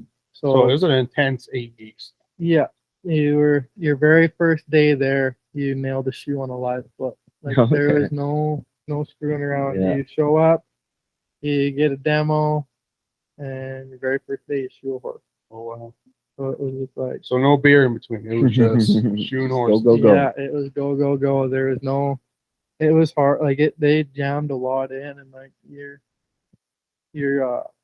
the book work and everything even too. Like we did. Oh, you A learned lot the of- business side of it as well. Well, not even that, but just a little bit about the business side of it, but Yeah. even just the anatomy and everything, like that Oh, part of the okay. book work, Yeah. like Yeah. that's a lot of information in a short amount of time, Mhm. and to memorize it all. Like I packed around my textbooks with me Yeah. when Yeah. I'm shoeing, just because like it's so much. Like there's just little things that like want to double check it. Yeah. So it's just nice to always have them, or you get something goofy and it's like, okay, well, I've never seen this. Yeah. This is Oh, Refer there's a back to the picture in you. textbook. Yeah. I was in the truck just going, oh, but there's a picture in here somewhere. yeah, or just different ideas of different types of shoes to use or make or kind of thing like that. But yeah, it was intense. Like, it was crammed. Like I kind of chose it because I figured, well, I don't want to do the 12-week, because when I talked to people, they said the 12-week is the exact same as the 8. It's Oh, just okay. 4 more weeks of it. Like Yeah. nothing dramatically changes in the course. Pretty much just 4 more weeks. Just under get more instruction. reps. It's more Yeah. like, yeah. So I thought, well, for the cost difference between the two, I'll just do the 8, and then Mhm. I figured, well, that school it's easier to get into because they do start every Monday, where the other one it's only certain times. There you go. 8 weeks is better than 6, and Mhm. not as bad as 12. Yep. Kind of Yep. went with that. Yeah, fair. So how long have you been doing that for now? This will be my 3rd year. Okay. This is my third Does your year. back hurt like hell? No, it's actually it's not too bad. It's when you get like when you're in shape and doing it all the time, Yeah. it's pretty good. And that's been the nice thing about this winter. Usually the winter and the spring is the worst because when you're busy all day, every day, all summer long, like you're in shape, you get used to it. Mm-hmm. Your muscles and back and legs. 'Cause it's kind of like you do like a squat. Yeah. So it's Yeah. just like Yeah. it's not too bad when you're in shape doing it. But then in the wintertime, you slow down enough. It's just like you go and do like in the summertime, I like to do 10 or 12 in a day, like trim. Mm-hmm. Pretty like it's not too bad. It's just a good number, it's a good wage. Your body's not too sore, but then yeah, in the wintertime you're not super busy, and so you go and do 10 or 12 in a day, and it's like I'm not used to this. It's like, Mom, get the ice pack. Yeah, I know. Yeah. Well, and you're a pretty tall guy too, because like I know I was watching a guy do it, and he was a shorter guy, and I was like, man, that would kill my back. So like I would be a hurt. Yeah, dude there's- after I doing would that. be hurt. Yeah. There's I- some horses they're easier on a guy than other ones, but yeah, it's just kind of you figure out how to position your body. So Yeah. it takes a little bit. Because how long are you crouched down like that for usually, and like one go? I try and budget 20 minutes. Like if it's just a trim, if it's a good horse that stands, doesn't stick around, got pretty good feet, Mm-hmm. then I budget 20 to 30 minutes a horse Okay. Yeah. just so I Yeah. have time. But Yeah. My back couldn't handle that. it's I not think I'm too tall for it a little bit. Yeah. it's For not being too too tall bad. is kind of sucks. But that's all right. What does so do you run it out of a place or do you have a mobile unit? I got a mobile unit. It's just a truck, and then I got all Is my. that the one you pulled up in here? Well, right now, because I had a half ton, but I hit 2 deer and rode it off. So Well, I mean, the second gen is a pretty sweet Yeah. company vehicle to have. So yeah, it's pretty good. You hear me coming from a while away. Yeah. Noisy old tractor. yeah, right. But yeah, that's my daily right now. Used vehicles are so stupid right now. Oh, The it's price. ridiculous. Mhm. And I have a hard time paying that much for that many clicks. Yeah.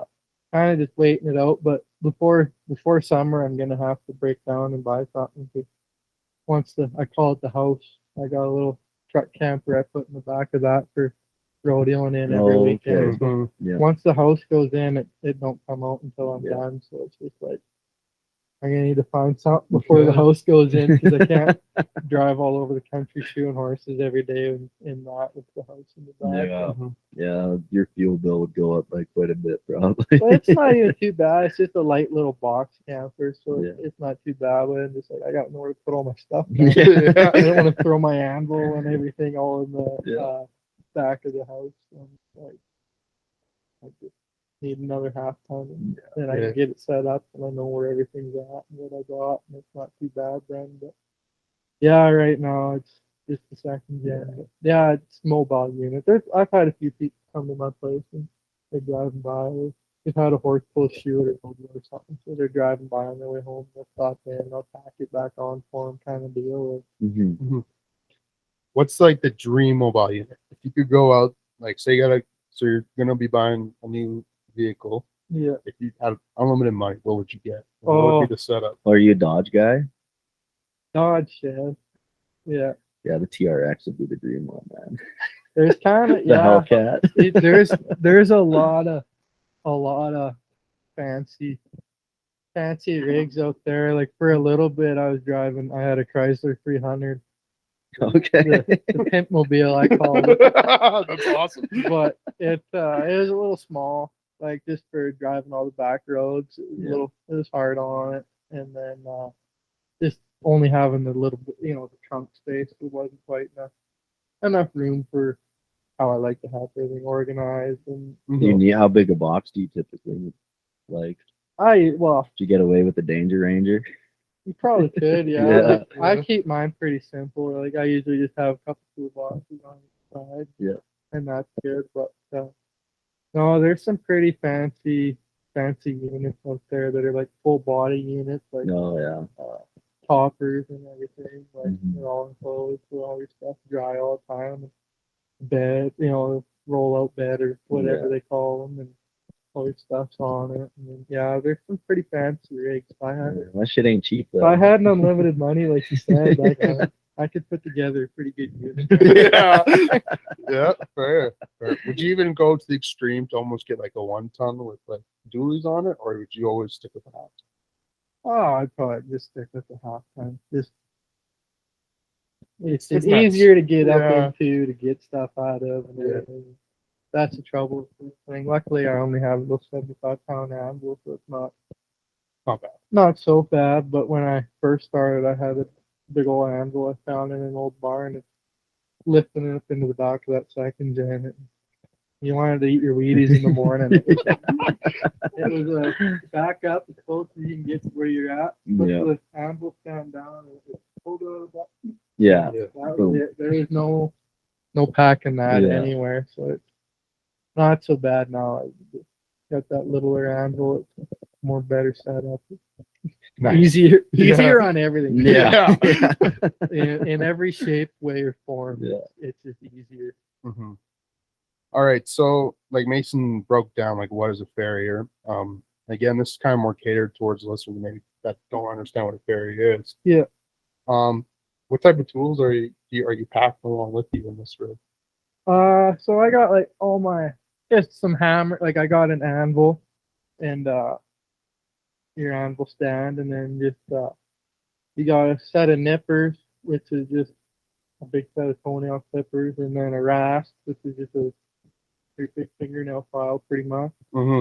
and then wire brush and keep your bottom of the foot clean to save on your knives. You got a couple hoof knives and hoof picks, and then yeah, just some hammers for different sizes of hammers, like your driving hammer for like when you're nailing shoes on, like it's a smaller hammer, smaller head, and then your rounding hammer, like your one you use for shaping and everything. It's a bit bigger hammer for Yeah. shaping shoes. And then I got a forge and stuff that I use. I mostly cold shoot, so I just shape, like I don't burn on or nothing. Yeah. I can do that, but it's just the demand that there's more people cold shoe out or want cold shooting out in that area I'm in. But I do have a forge for the odd person that does want a hot shoe.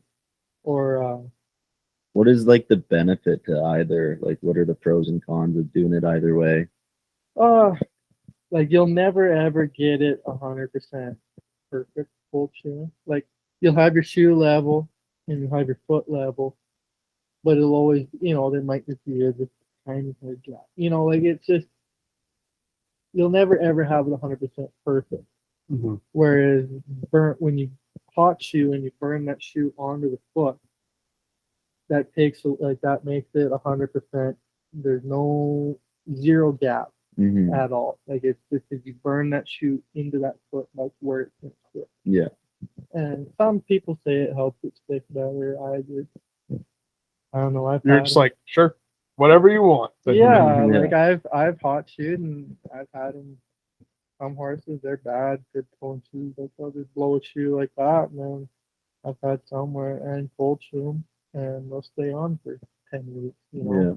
I don't recommend leaving them on for 10 weeks, Yeah. but like it's just every horse is different. Yeah. And I've had luck with both, but just for the biggest demand I have is cold shoeing. Mhm. That's mostly what I do. But and then in the springtime you get some ranchers and guys that want sharp shoes, so that's just like a traction shoe. You melt borium onto the shoe so that it gives it traction on the ice and snow. So that Yeah. when they're calving cows in the pasture, It's your almost a little horse won't. sandpapery kind of deal, or Kinda, it's more spiky. more almost? spiky Okay. almost. Yeah. Just for Gotcha. traction. So you need a forge to melt that into the shoe. Mhm. So I got it for that, but It's just, Do a little blacksmithing. yeah, a little bit. We did a lot of forging at school and making home like handmade shoes out of straight bar. So I don't like doing that much. I didn't like the forging part too much. Yeah. It was good practice. So we won't ever catch in your garage forging like a little sword or something like that. Probably not.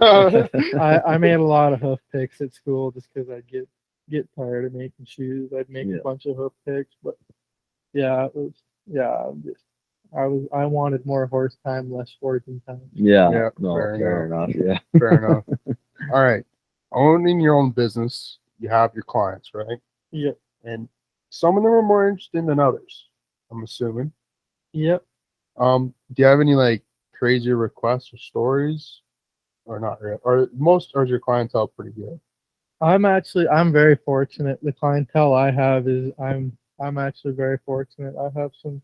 I got a really good clientele of horses and good clientele of people. Like I don't, I've been doing it long enough now. You kind of weed out Yeah. the more undesirable ones. But I don't piss around. Like I don't do bad horses anymore.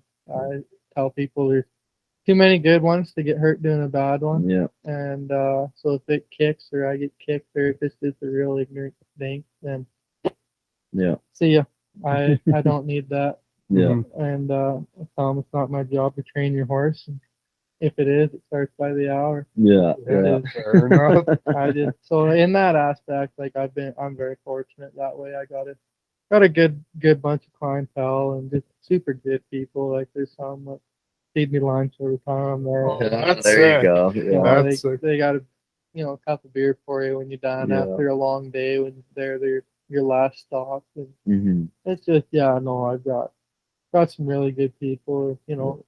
You figure out who your clientele is and you can work with them. Like some people, well, we work during the day. Like, can you do evenings? I don't want to work in the evening just the same as you. And so I kind of tell people like my very first time there, like I want somebody there. Yeah. So I can meet you, I can meet your horse, and then if something happens, you're there. Yeah. And usually, like if your horse is good, then I say, well, if you got to work, like that's fine. Have him caught, and I can let him go, or just have him in a small pen. And there's some places I've been doing their horses for 3 years now, and I probably see them once a year. Yeah. Like their horses are there. I show up, trim them up, leave an invoice in a gate post, text them when I'll be back. Yep. They transfer me when they get home. Yeah. There you go. I'm pretty fortunate that way. Like all my people are pretty good about paying up on time and just good horses and just good people. And yeah, I lucked out last year. Well, do you find it was pretty easy to get into it as well? Because like when you started, did you have to do much marketing, or did you already have like a lot of folks you knew? Because like that area you're in, like it's pretty heavy cowboy country. Yeah, there's quite a bit of horses out there, but it's kind of the same thing. It's like your hairdresser. Yeah. You've had your hairdresser for how long? But just because somebody got back from hairdressing school, you're not going to drop your one you've been faithful with for how many years to go try somebody new. Yeah. So it takes a while to build up a clientele. For sure. Yeah. Just because people aren't going to just drop who they've had. What was your main kind of marketing techniques then that you used? Just Facebook, word of mouth is the best. Like just word of mouth, people talking to each other, and just do a good job, take care of business. Word of mouth travels. Like, that you did. Oh yeah, for sure. Did whatever you did, and they liked it, and then pretty soon their neighbor called. Well, then now it's worth it because you go to their spot and their neighbor. Yeah, that's right. Banging all out in one day. Yeah, pretty soon. You're almost doing a range road every day. Kind of just about, yeah. Like I've got a couple different routes. I call it. Like that's the nice thing now is I've been doing it long enough. I got routes put together. Yeah. Like I'll go to Orion and I'll hit 2 or 3 different spots, but it'll be 12 horses that day. And I'll hit 2 or 3 different spots. It's worth it. I go down by Drum. I hit 2 or 3 different spots. I do 10 or 12 horses. It's nice now. When I first started, like you're back and forth. Yeah.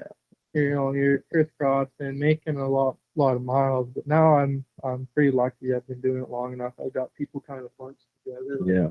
hey, you guys are all pretty close. I'll do you guys all this time. And Mhm. so I've been pretty lucky that way. Mm-hmm. So awesome. What's the favorite part about being a farrier? Oh, the money. Fair enough. No, just being your own boss and making your own schedule. It's not easy. It's hard to always answer the phone, and it's hard to you get so busy, and the scheduling it's the hardest part. But then it's just also the most rewarding part. Like, Mhm. okay, I got this going on this day. I can make that work. Yeah. You know, it's just like I can tell people like, yep, for sure I can do that. Or like, can you come do this bull ride? Yep, you bet. Look at my calendar. Perfect. Okay, no, I just gotta move this one time. Yeah. Or I'll do it early in the morning. So, you know, like Yeah. that flexibility of just being able to do your own scheduling, it sucks, but it's also the best part of the same Yeah. time that you have that flexibility and that leeway. Yeah. Mhm. For Probably sure. my favorite part. Yeah. Awesome. And do you anticipate getting to the point where you almost don't have enough capacity, or you kind of like, do you see yourself getting to the point where you're like tapped out, or? Yeah. Yeah, like last year I had because it wasn't quite, it was borderline busy enough, but it wasn't quite busy enough. And then a guy retired actually, so I picked up Oh, okay. a Yeah. very large chunk of Okay. his uh, clientele because there's not very many of us around. So when he Mhm. retired, I picked up a large chunk of his. So then I was busy enough. So I had a job on a crew truck at an oil company for a little bit. And the patch is not the life for me. It wasn't bad. It wasn't. It's a shoeing- tough life. It Yeah, wasn't it's, showing horses. I like what I do now, but it was all right. It was a good experience. It wasn't bad. I liked the people I worked for, and it was good in that way. But it was just like when I was doing that, and then the clientele I had, I was doing horses 3 nights a week, and I was booked 6 weeks in advance. No shit. Like there was no wiggle room. If you canceled, I went. "Whew, thank God I get a night off." Yeah. Yeah. And then I was rodeoing every weekend, so I Yeah. was kind of borderline maxed out. And then when Mhm. he retired, you can't say no, 'cause Yeah. then you'll never get him back. That's So right. then I was like, I got to the point I couldn't juggle both anymore. So then I went full time shoeing and never looked back. But Yeah. yeah, there'll probably be a time like when I get to a similar situation. Like I Mhm. try and average 40 to 50 horses a week. You know, then it's just because I don't want to do a stupid amount and then in 3 or 4 years be crippled. Yeah. You know, Yeah. I like what I do. I Mhm. want to do it for a while, so I would rather allow myself a comfortable amount of horses where I can make a decent living, but not beat the crap out of my body. Yeah. Well, Like for where sure. I can have some longevity. So there'll probably come a time like where I get to the point where I'm like, No more new customers. no more new. I'm sorry. Like Mhm. unless you're really close and I can fit you in. Like there'll probably come a time when I get to that point, but for right now, I'm pretty good with how I'm Mhm. at, and my business is growing, and I'm content and happy, and things are good. So Either that, or you're gonna have to franchise and bring on some hired hands and stuff like that. yeah, Have a corporate office in Yeah. Hanna. Yeah. way up in the skyline. That's right. Yeah. Yeah, corporate suite. Yeah. Awesome. All right, Mace, you got any more fairy questions, or I think that's a good way to wrap it up. No, I think that was awesome. Yeah, we have one final question that we ask all of our guests here. Yeah. Favorite beer? Pilly pilly. Chili Pilly. There we go. There we go. Pill a day keeps the doctor That's away. right. A little bit of that Yeah. green diesel. Yeah. Awesome. What if you're drinking hard stuff? What's your go-to? Amber rum. Okay. Okay. Nice. Okay. We haven't got that answered before. Lamb's amber rum. Okay. That's kind of my- And that go-to. with Coke then, or you're just drinking it straight? No, Sprite or Sprite? Okay. ginger ale, kind of whatever. Yeah. Whatever. Either of those. All Or right. Pendleton. Can't go wrong with a There ginger Yeah, you that's go. true. That's true. Yeah. Awesome. All right. Well, you got some bullfighting to do in a little bit here, so we should probably let you go. But Perfect. thanks for coming over to the house. This is actually our first interview we've done at this house. in the studio. Yeah, in the studio. Yeah, so thanks again for coming on here. And do you want to shout out your business one last time? Yeah, sure. I appreciate you boys having me. This was fun. This was my first podcast, and it was good. I liked it. Actually, before you go, you got to tell one Jay story, because Jace is the one that he gave me. He's the one that gave me your number. So if you got a funny Jay story, we got to hear. He likes selling me hats. I can't just stop by the shop for a bullshit and game of pool no more, because it seems like every time I stop, I end up leaving with a hat of some sort. There was one, and I actually ended up giving it to my little brother, but it was just like, it was a junker. Like, it was a screw up that was in his trash, and it was just like a big round top, and the brim was probably only like 2 fingers wide. Like, and so I was like, we were just goofing around, visiting, and I was wearing it looking like a goofball, and I was like, this is kind of funny. And he's like, oh. So he ended up stitching a big red ribbon around the top of it. Yeah. And it just is the dumbest, goofiest looking hat. But I'm just like, every time I'm there, it's like I get suckered into leaving with a hat. Whether it's like a nice, good hat, or it's just something that's just a joke, or just a gag. It's You just might like have every time I leave here, I leave with a hat. I gotta quit stopping. For a bit. Can't stop at the shop anymore. We're going to your house. type of Yeah. thing. Yeah, can't stop at the shop because I end up with no self-control, and I think it's funny or a good idea to leave with a hat. You might have to start fighting with some of those funnier looking ones. Yeah, use those for the retro rodeo. Yeah, Oh, right. Keep it old school, the bolo caps. Yeah, for sure. Awesome. All right. Well, Walker Hutton Farrier Services. Based out of Hanna. And you guys have like a website, or you have a website? No, just I got social media, Facebook, Instagram. Yeah. It's just my personal pages, but I post a fair bit of mine. That's probably a good idea. I probably should make a Farrier page, but I do post quite a bit, more so on Instagram than Facebook, but I do post quite a bit on either or social media. So yeah, reach out, either of those, or you can, my phone number and everything is all accessible easily on there. So based out of Hanna, and you need any Farrier services, give me a shout. I'd be happy to do business with you. There you go. Awesome. All right. Well, thanks again, eh? Perfect. Thank you guys. And we're back. And we're back. Thanks again to Walker for coming on. That was a pretty sweet interview. Oh yeah. It was great chatting with him. Hopefully he didn't get too banged up at Rougstock that night, since he was heading there right after. So And you know what? Before we get into like some of the odd headlines that we got lined up here for our Wild and Wacky World, I want to point out a few things that we're going to be doing for people that are listening, maybe on the Spotify or Apple, whether that be in the car or whatever. We're going to be doing a few different things here. One thing is, our podcast from now on, or even this one as well, will be live every Sunday at 7 on YouTube, Facebook, and possibly a couple other platforms. So if you ever want to watch us live on a Sunday, you can tune in there for sure. And I think that's just the big thing, is we're going to go live somewhat. They'll still come out on all the things that you listen to. But if you're eager to listen to us, or you're bored and want to listen at home or watch us at home, there's your opportunity right there. Yeah. So be sure to tune into our socials for sure. Hicks from the Sticks on Instagram, TikTok, and Facebook for more details. But yeah, that's a big thing. So yeah. Well, let's get into some of the odd news. All right, I got one right off the bat. I switched up the website again. I'm going with Fox News now. Okay. So if anything, this is more credible than the other ones. We're going for the right-wing news. The right-wing news. So the headline is, these odd laws in America address banned tattoos, pink butter, poker playing, and more.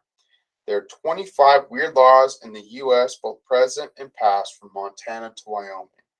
Well, have you never, there's like really weird laws out there. Yeah. Like you've never, So it goes through different states. So Montana, for example, you can't drive animals on a railroad track.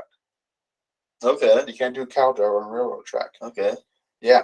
Do you want that's probably smart. Take a guess what Nebraska is. Something to do with birth control. 0 clue. You can't marry if you've had an STD. Really? Yeah.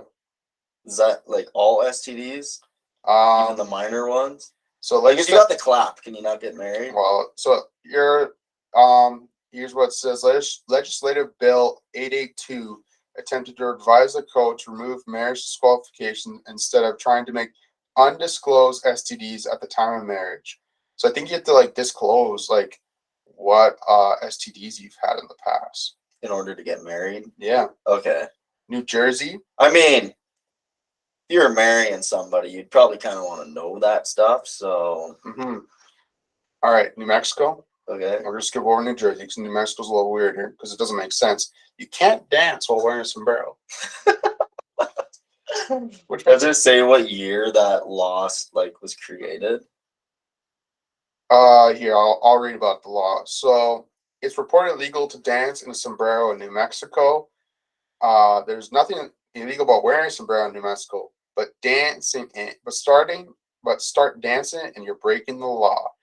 As law, this was written in 2001. It doesn't say much about the actual law itself, but apparently it's a law in New Mexico. So I don't really know anything about sombreros, but is it supposed to be like is it like a symbol or something that you're like, it's supposed to be respected in like Hispanic culture? Or Maybe it's something to do with that. Maybe. Yeah, because I don't really see where that would be coming from. All right, Ohio. Arrests. This is actually good. This is good technically if you're getting shitty on a Saturday night, because arrests cannot be made on Sundays or on July the 4th. Sundays? Yeah. Like an arrest in general. Here it says section 2331 of the Ohio Reserve Code specifies that days that arrests cannot be made. Does it say like what kind of arrest though?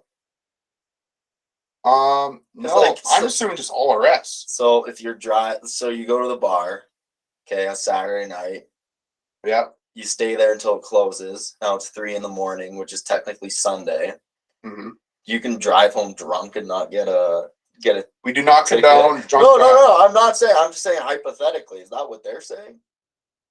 That if a cop can't pull you over, even if you're swerving all over the road. I guess just can't arrest you. You can give you tickets and stuff, but can't arrest you. Huh. Tennessee, you cannot import or possess a skunk in most cases in brackets. Good. So that's one. Here we got a couple more. Well, Utah, there's a beer limit, of course. What? What's the? Oh, Utah. What is the beer limit? Did we exceed that when we were there for the one night? You cannot sell beer if exceeds 2 liters. Oh. It just like it's not like you it's like sizes. It's not like percentage. And that's just selling it. You can. It's not like there's restrictions on how much you can drink. Mm-hmm. All right, and then the final one, the big one on the headline: Vermont, beware that imitation butter once had to be pink. It's basically saying pass a law that required margarine and other forms of imitation butter and cheese be dyed pink in Vermont. So it was a law. So things like, margarine, so your base selling, so it had to be pink. Interesting. So those are some weird and wacky laws. I bet we could do like a full hour reading through all the weird ones, because I've heard some other really weird ones in like Texas. Yeah, there's all sorts of ones. Like Vermont, you can't use ferrets as hunting animals. Okay. So like there's a couple weird ones. But yeah, a couple weird laws in the States. I wonder if there's any. I doubt there's any weird laws like that in Canada. Eh? I'll do a quick search while you do the next one. All right. Deer crashes through classroom window at Alabama elementary school. Like it just went right through the window. It's looking like that. So I'm looking at the picture right now. Fortunately, the question you're all probably asking right now is this while school was going on? No, it happened during the weekend. But there's this video here of the door that, it just smashed through the window, and it walked in the school's waxed floors, and then wandered for a couple hours in there, and then obviously jumped back out. But imagine like showing up to school on Monday and you're just the whole school is just trash because this deer was just fucking around in there. Yeah. All right, I'm on a Canadian website here. 36 weird Canadian laws you didn't know existed. All right, we're gonna go through. So obviously it's based on a region type of thing. Oh, they're not even that weird. Oh, this one's called low snowman. In Surus PI, boasts a law making it illegal to build a snowman higher than 30 inches. 30 inches. That's pretty small. Yeah, it is a small snowman. Does it say why? It less like it says here there's apparently less likelihood of a snowman melting than being accidentally stomped under someone's boot. That doesn't make any sense. You cannot have a purple door in Canada, Ontario. You can do any color but purple. That makes no sense. In the 1940s, you could not possess, sell, or trade crime comic books. Crime comic books? Yeah. That was while the war was going on. Yeah, When they have bigger issues going on at the time, like Nazi Germany. Yeah, probably. It said something to do about the Crime Code Act or whatever. It wasn't it wasn't condoning crime. Essentially, they're trying to be like, hey, this is bad. Okay, last one here. This is kind of an odd one because so on social media, I've seen like the people with like the mini Highlands and stuff like that coming out. Mm-hmm. They're pets. Yeah, pretty much. Yeah. But apparently they have an issue in PI. No, Newfoundland. Sorry. You know why? Because it's illegal. It's not illegal to own a cow in Newfoundland, but it's against the law to keep that cow in one's home like a house pet. So you can't bring it inside. Mm-hmm. And it's also illegal, by the way, to drive cattle through streets of St. John's, but only after 8 a.m. You can do it anytime. I'm assuming you can't do it between 8 and 5, but you can do it any other time. But who's driving cattle through St. John's? Isn't St. John a big city? It's like the capital city of Newfoundland. Yeah. Labrador. Just doesn't make sense. It doesn't make sense. Hey, man, if you got land on both sides of the city, sometimes you got to do what you got to do. So that's a couple weird laws. And of course, also, I think I saw one too, no pet rats in Alberta. Yeah, that's good. I mean, we're rat free, so smart. It's probably one. Actually, that's probably one of the coolest things about Alberta. Hands down. I'm so glad we don't have rats. Oh, same. So nice. It doesn't literally everywhere else in North America have rats? Except for Alberta. Yeah.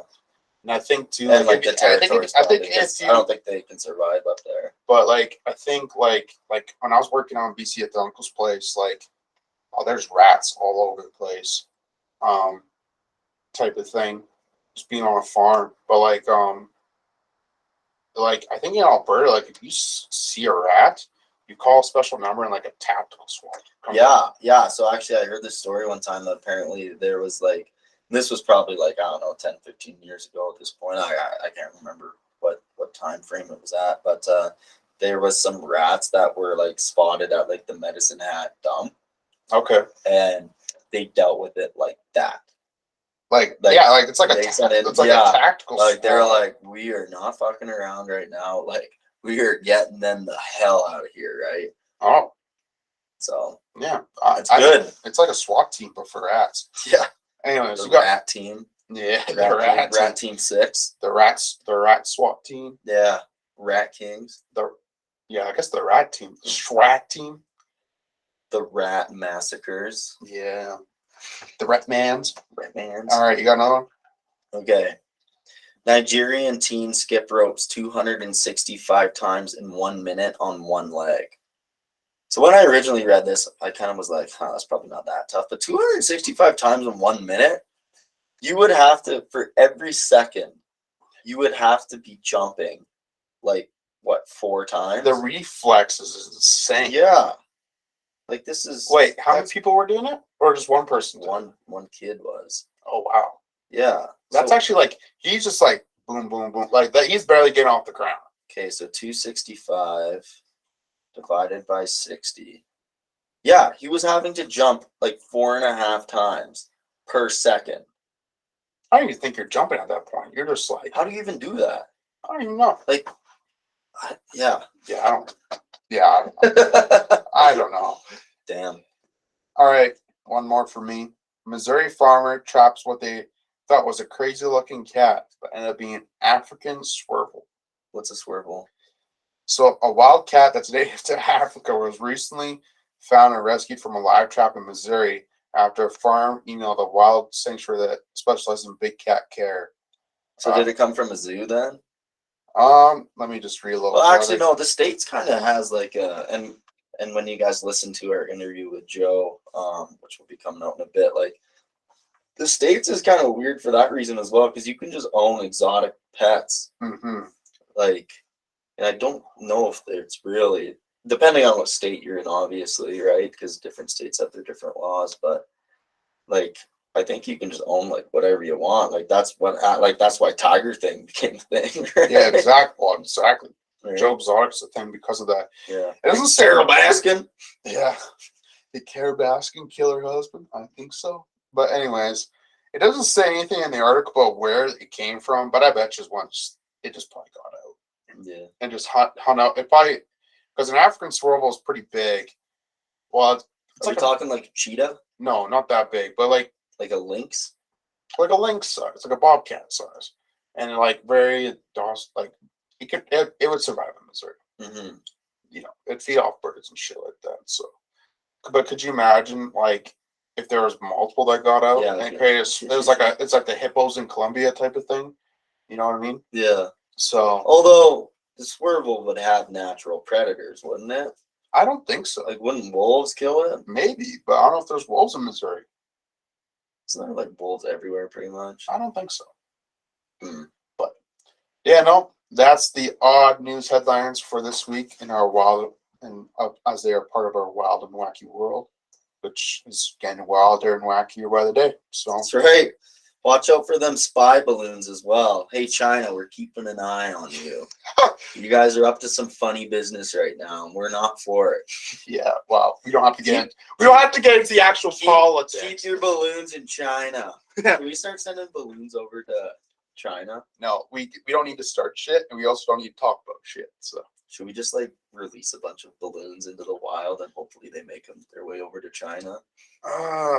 to be honest, I don't think we could afford the type of balloons that they were And just using. have little business cards on there for like Hicks from the Sticks podcast. Yeah, So it falls yeah. down. Free marketing. Instead of like a box with a Yeah. camera on it, it's a box full of business cards that just Yeah. go over across the ocean. Like 99% of our viewership comes from China. Then after that, I'd be sick. Yeah. Anyway, watch out, China. yeah, watch Our out. balloons are coming for you. Oh boy. Yeah. The States right now is pretty much playing Balloons Tower Defense in real life.